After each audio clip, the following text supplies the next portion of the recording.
Hi guys, welcome back to fin life. आज हम बात करने वाले हैं कुछ स्टॉक्स के बारे में और सपोर्ट रेजिस्टेंस के साथ उनके बारे में बात करेंगे, क्योंकि काफ़ी सारे लोग हमको कमेंट करके ये पूछ रहे थे कि कुछ ऐसे स्टॉक्स बताइए जिनको किन लेवल्स पे ख़रीदना चाहिए जिससे कि हम लोग प्रॉफिट ज़्यादा कमा सकें।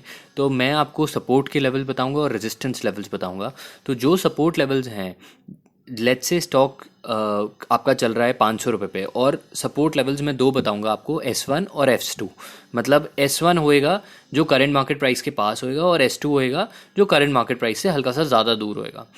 तो इसकी स्ट्रैटेजी ये रहेगी कि S1 के ऊपर आप खरीद सकते हैं स्टॉक, और उसको R1 या R2 पे बेच सकते हैं जो उसकी रेजिस्टेंस लेवल्स हैं। रेजिस्टेंस का मतलब होता है कि जहाँ एक लेवल जिसके बाद स्टॉक नीचे गिरेगा या उसके ऊपर जाने में स्टॉक को दिक्कत होगी।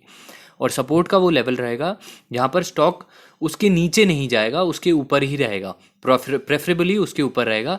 अगर वो सपोर्ट टूटता है, मतलब वो लेवल अगर ब्रीच होता है, तो फिर से वो उसके नीचे वाले सपोर्ट तक जाएगा, उसके नीचे एक्सपेक्टेड नहीं होएगा कि वहाँ पर जाए। तो हम कुछ पॉपुलर कंपनीज की बात करेंगे, सिर्फ 5 स्टॉक्स के बारे में बात करूंगा मैं, जिसका मैंने सपोर्ट रेजिस्टेंस अभी निकाला था, और उसके बाद हमको क्या लगता है कि उनमें कितनी ग्रोथ हो सकती है। तो सबसे पहले हम बात करते हैं TCS की। तो TCS देखें तो करंटली TCS का रेट अप्रॉक्सीमेटली 2070 के आसपास चल रहा है। और स्टॉक का अगर सपोर्ट देखें तो नियरेस्ट सपोर्ट जो आता है स्टॉक का 1860 रुपये पे आता है।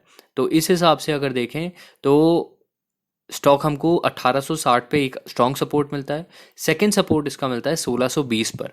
रेजिस्टेंस इसकी है 2133 पे। तो अभी स्टॉक में इन्वेस्ट करने का कोई पॉइंट नहीं है। तो TCS अगर आपके पास होल्डिंग में है और आप पोजिशनल ट्रेडिंग करना चाहते हैं तो इसको सेल करके अपनी प्रॉफिट बुकिंग कर सकते हैं, और फिर से इसको खरीद सकते हैं जब ये आपका 1880 रुपये के आसपास आता है। या फिर अगर एकदम से मार्केट टूटती है और ये आपका मान लो 1700 1750 पे आ जाता है, तो 1620 के ऊपर हम एक्सपेक्ट करते हैं कि ये रहेगा, तो आप उस लेवल्स के आसपास इसको खरीद सकते हैं। दूसरा स्टॉक हमारा अगर देखें तो वो हमको लगता है VIP इंडस्ट्रीज़। VIP इंडस्ट्रीज़ आपका काफ़ी हाई तक गया था, लगभग 600 तक गया था। करेंट रेट इसका लगभग 220 230 के आसपास चल रहा है। अगर देखें तो इसका नियरेस्ट सपोर्ट जो है आपका 200 रुपये के आसपास है, और पहला सपोर्ट 200 के आसपास है। दूसरा सपोर्ट देखें तो 173 पर आपका दूसरा सपोर्ट है। पहली रेजिस्टेंस 270 पे है। तो अगर आप 200 220 पे खरीदते हैं स्टॉक, तो आप एक्सपेक्ट कर सकते हैं कि 270 तक जा सकता है। सेकंड है कि 350 तक ये ऊपर सेकंड लेवल पे जा सकता है, अगर ये 270 के लेवल को ब्रीच करके ऊपर जाता है तो VIP करेंटली बाय लिखता है। जो आपका नियरेस्ट सपोर्ट है इसका 200 का, उसके नीचे आप अपना स्टॉप लॉस लगा सकते हैं। स्टॉप लॉस वो लेवल होता है कि अगर वहाँ चले गया, उधर गिर गया और आपको लॉस होने लगा, तो आप वो लॉस लेकर बाहर निकल जाएंगे। आप वेट नहीं करेंगे कि स्टॉक वो गिरते ही चले जाए नीचे तक। तो अगर 200 का लेवल है तो 200 के लेवल से आप करीब 2% के नीचे या 3% के नीचे का स्टॉप लॉस लगा सकते हैं।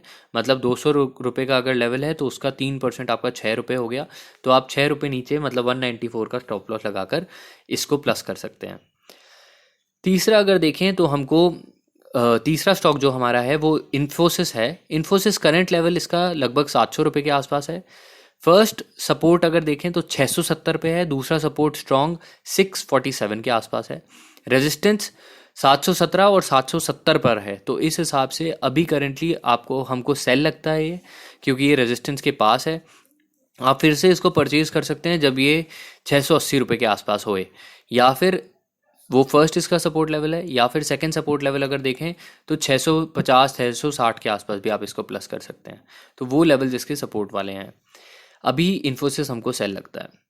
चौथा स्टॉक देखें तो हमको लगता है कि HDFC के बारे में बात करें, HDFC बैंक के बारे में अगर बात करें हम, तो HDFC बैंक करंटली आपका लगभग 970 के आसपास चल रहा है। और 970 के आसपास से अगर देखें तो इसका नियरेस्ट सपोर्ट जो स्ट्रॉन्ग सपोर्ट आता है वो 830 पे आता है, और फिर दूसरा सपोर्ट 750 पे आता है। तो इस हिसाब से अभी सेल बनता है। अभी परचेज ना करें HDFC बैंक को, आप वेट कर सकते हैं। HDFC बैंक में खरीदारी ना करें बिल्कुल भी। HDFC बैंक आप फिर से खरीद सकते हैं जब आपको नीचे के लेवल्स पे मिले, लगभग 850 पर, और ये फिर आप लगभग 1020 के आसपास बेच सकते हैं, क्योंकि वो इसका रेजिस्टेंस लेवल है। पहला रेजिस्टेंस 1050 पे है, दूसरा रेजिस्टेंस 1250 पे है। लास्टली हम एक स्टॉक के बारे में बात करेंगे, एसबीआई, जो बहुत लोगों के पास है। अभी एसबीआई में कोई रिकवरी नहीं लगती, हमको अच्छा नहीं लगता है। इसका सपोर्ट 150 के आसपास स्ट्रॉन्ग सपोर्ट है जो S2 है, और नियरेस्ट जो लाइट सपोर्ट है इसका वो 170 पर है। तो अगर आप परचेज करना चाहें तो हैवी होल्डिंग खरीद सकते हैं 150 के आसपास। और रेजिस्टेंस है जहाँ पर आपको बेचना है इसको, वो 195 का लेवल है, और 212 का लेवल है जहाँ पर आप प्रॉफिट बुकिंग कर सकते हैं और स्टॉक को बेचकर, अगर आपने मान लो 160 150 पे खरीदा है तो 195 पे बेच सकते हैं और प्रॉफिट बुक कर सकते हैं। मेरी रिकमेंडेशन यही रहेगी कि प्रॉफिट बुक करते चलें, क्योंकि अभी कुछ पता नहीं है, केसेस आगे बढ़ सकते हैं, काफ़ी ज़्यादा इंक्रीज़ कर सकते हैं। अगर ऐसा होता है तो आप फिर से फंस जाएंगे, क्योंकि बहुत सारे लोगों ने 5-5 10-10 साल से जो म्यूचुअल फंड में स्टॉक्स में इन्वेस्टमेंट करा था वो लगभग 50% नीचे आ चुका है। अब ये रिकवर करने में लगभग 5-5 से 6-6 7-7 साल लग सकते हैं। इसलिए अगर आपको अपने प्रॉफिट्स बढ़ाने हैं या रिटर्न ज़्यादा निकालना है तो डेफिनेटली आपको अपना पोर्टफोलियो रीशफल करना सोचना चाहिए। अभी प्रॉफिट बुकिंग करनी चाहिए, जो जिन जिन स्टॉक्स में प्रॉफिट निकाल सकते हैं। अगर आप इन्वेस्टर हैं और लगाकर भूले हुए हैं तो आपको बेकार रिटर्न्स मिलेंगे, बिल्कुल बहुत अच्छे रिटर्न्स नहीं मिलेंगे। अगर आपने 2016 17 18 में परचेजिंग करी है तो आपको बिल्कुल रीशफल करना चाहिए और ध्यान रखना चाहिए, और रैदर री इन्वेस्ट करना चाहिए अच्छे लेवल्स पर, जिससे कि आप और रिटर्न्स कमा सकें। सो यही बताना चाहता था मैं इस वीडियो में। और सब्सक्राइब करें हमारे चैनल को, जिससे आपको और वीडियोस मिलती रहे। ऐसी एक और वीडियो बनाएंगे हम जो आपको हेल्प करेगी। प्लस अगर आपने यूडेमी का हमारा कोर्स नहीं देखा है तो वो देखिए, जिससे कि आपको ज़्यादा डिटेल्स मिले, इन्वेस्टमेंट साइकोलॉजी समझ में आए और आप और रिटर्न्स कमा सकें, प्लस मार्केट में फंसे ना। So that's about it for this video. Signing off, Siddhant Goyal from Phil Life. Happy investing.